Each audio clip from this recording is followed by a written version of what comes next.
Hello guys, welcome to podcast 25 of Let's Revise MBBS, and today we are going to talk about instrumental delivery and Purparian.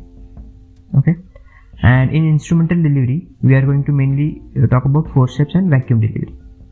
Now in forceps we have low forceps and outlet forceps. So low forceps is when the head of the baby is at the station +2, and outlet forceps is used when the station is +3, +4 or +5. Okay, outlet forceps is also known as Wrigley's forceps. Right. Now let's talk about the prerequisites for forceps and vacuum delivery. Okay, so first I'll talk about forceps delivery. Now in forceps, the position and station should be appropriate, right? The station should be either +2 or below that. Okay, and the os or the cervix should be completely dilated. Okay, for forceps delivery, dilatation should be complete. Head should be rotated because forceps does not rotate the head. Remember this. Vacuum delivery can rotate the head, but forceps does not rotate the head. So rotation of the head is prerequisite for forceps delivery. Okay, head should be engaged and there should be no CPD in both the conditions, in forceps as well as in vacuum. The head should be engaged and you should rule out CPD. Okay, and bladder should be empty, right? So all these prerequisites are same for both of them, just two exceptions. In vacuum delivery, if there is no rotation, it's fine, and if the cervix is not fully dilated, not dilated till 10 cm, that's also okay. So if the cervix is more than 6 cm, then we can go for vacuum delivery. Okay, so those are the prerequisites. Now let's talk about indications of forceps and vacuum delivery. So when do we basically use this instrumental delivery? When do we go for instrumental delivery? Whenever there is maternal distress or the mother is exhausted, she cannot voluntarily put more pressure. So at that time we need to intervene. So the first indication is maternal distress. Okay. The second indication is if there is prolonged second stage of labor. That's what. So if the mother goes into distress and she cannot push, then it means that the second stage has been prolonged, and so prolonged second stage is also an indication for instrumental delivery. Any heart disease or PIH. So in those conditions we need to shorten the second phase, and we can use this instrumental delivery. So in heart disease, vacuum is preferred over forceps delivery. Why? Because in forceps delivery the mother has to be in lithotomy position, and in lithotomy position there can be more load on the heart. The afterload will increase. It's like a squatting position, right? So the afterload can increase and there can be more load on heart if we go for forceps delivery. So vacuum is preferred in heart delivery. Okay, and the last indication is fetal distress. So in fetal distress we go for forceps delivery and not vacuum delivery. Remember one thing, vacuum affects fetus more and forceps affects mother more. Okay, so if there is any maternal complication or maternal distress, we will go for vacuum delivery, and fetal distress or fetal compromise we will go for forceps delivery. This is a general rule. Okay, now what are the advantages of forceps delivery over vacuum? So obviously we talked just now that forceps can be used in fetal distress, in preterm. In both these conditions forceps can be used, vacuum cannot. And all presentations, in all presentations where vaginal delivery is possible, in those conditions we can use forceps, like if it's vertex presentation or in breech presentation. After we deliver the breech part and we want to deliver the aftercoming head, we can use forceps. Or if there is face presentation. Okay, in face presentation we saw two positions, mento anterior and mento posterior. So mento posterior we don't deliver by vaginal delivery, but mento anterior we can deliver by vaginal delivery. So if it's mento anterior we can use forceps, but if we want to use vacuum, it is only possible if it's vertex presentation. if it's breech or face, then vacuum delivery is not possible. Right, so these are the advantages of forceps delivery. Okay, now what are the complications? As we discussed, major fetal complications or fetal injury is seen in vacuum delivery, and maternal injury is seen in forceps delivery. Okay, now two more important points about vacuum delivery. What is the pressure of the vacuum? The maximum pressure that can be applied is 0.8 kg per centimeter square. Okay, so 0.8 kg is 8 newtons. 8 newtons per centimeter square becomes 8 into 10 raised to 4 newtons per meter square, which is 0.8 pascals, or we can say around 400 500 mm of Hg. Okay, atmospheric pressure is 760 mm, and here we can use around 400 to 500 mm of Hg pressure. Okay, that is the maximum pressure, right? And where do we exactly apply the cup of vacuum? So remember, the diameter of the cup is 6 centimeters, and the distance, average distance from the posterior fontanelle to anterior fontanelle is 9 centimeters. Okay, so we apply it such that the rim of the cup just touches the posterior fontanelle, right? So the anterior rim will be 3 centimeters behind the anterior fontanelle.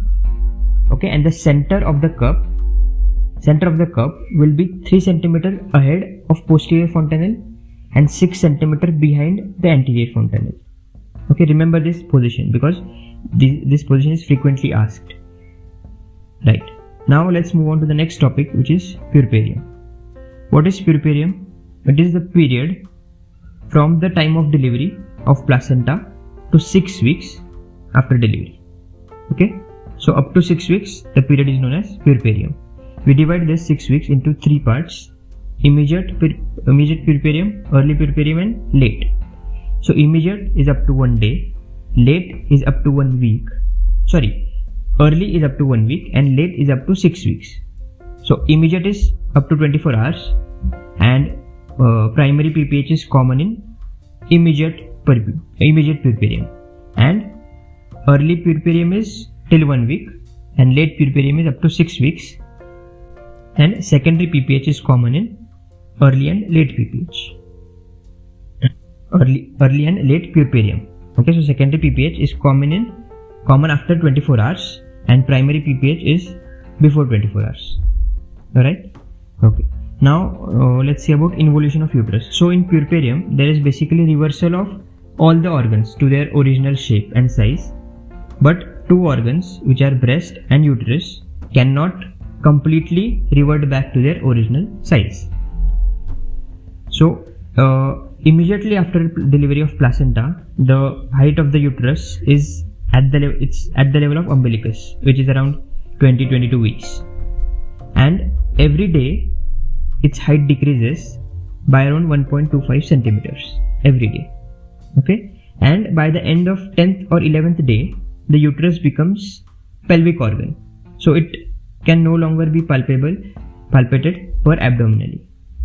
Okay, if you can still palpate after 10, 11, 12 days, then it means that the uterus has not involuted completely. There is subinvolution of uterus. So two main causes of subinvolution are retained products of conception or infection. Right, so if you can still palpate the uterus after 10-12 days, then you better do USG and find out if there are any retained products of conception.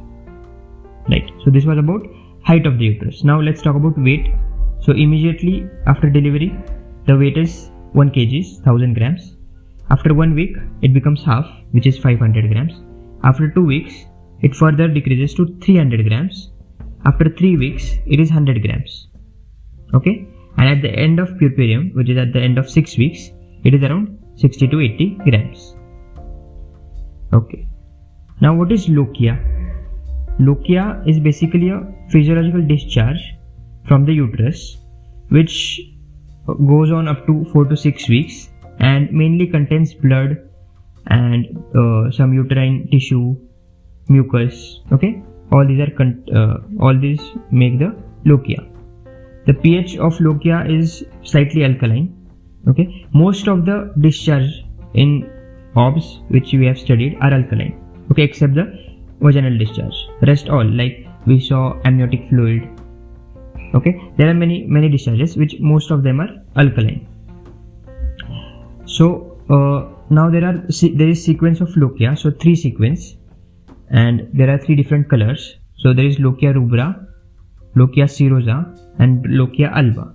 Okay, so as the name suggests, lochia rubra is red in color, and that the color is mainly because of blood and RBCs. So lochia rubra is up to 4 days. Okay, next is lochia serosa. So serosa is like slightly yellowish in color, and it mainly contains mucus and WBCs, and lochia serosa is up to 10 days, okay, from 4th day to 10th day. And last one is lochia alba, which contains epithelial tissue and decidual matter, decidua, and its lochia alba is seen after 10 days, right? So this was about lochia. Now let's see about puerperial sepsis.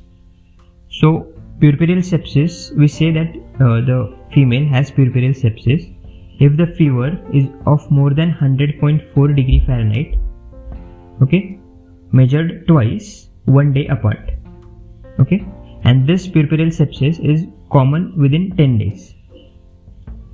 The most common cause of puerperial sepsis is endometritis, and the spread of this endometritis is mostly direct spread. So from the uterus it will spread to fallopian tube, from there to the ovaries, and so on.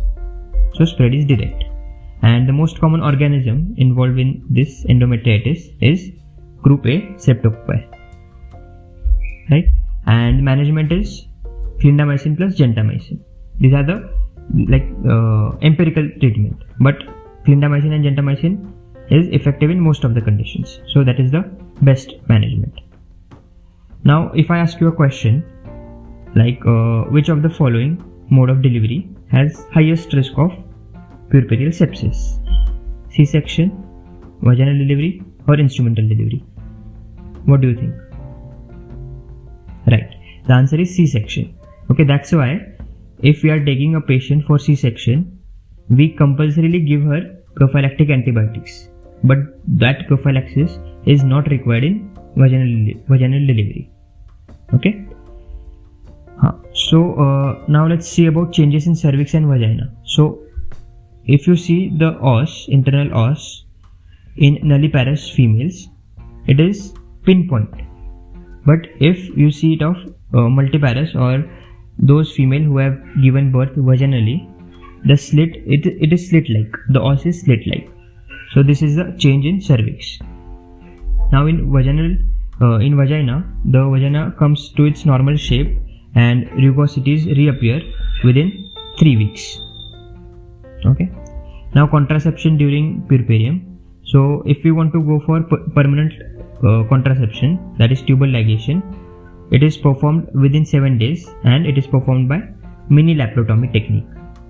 Okay. And if we want to go for temporary contraception, then IUCD is the best choice, and we go for copper T, and copper T should be ideally inserted up to 48 hours after delivery, right? So this is about instrumental delivery and puerperia. Chalo, enjoy and keep studying. We'll meet in tomorrow's podcast. Bye bye.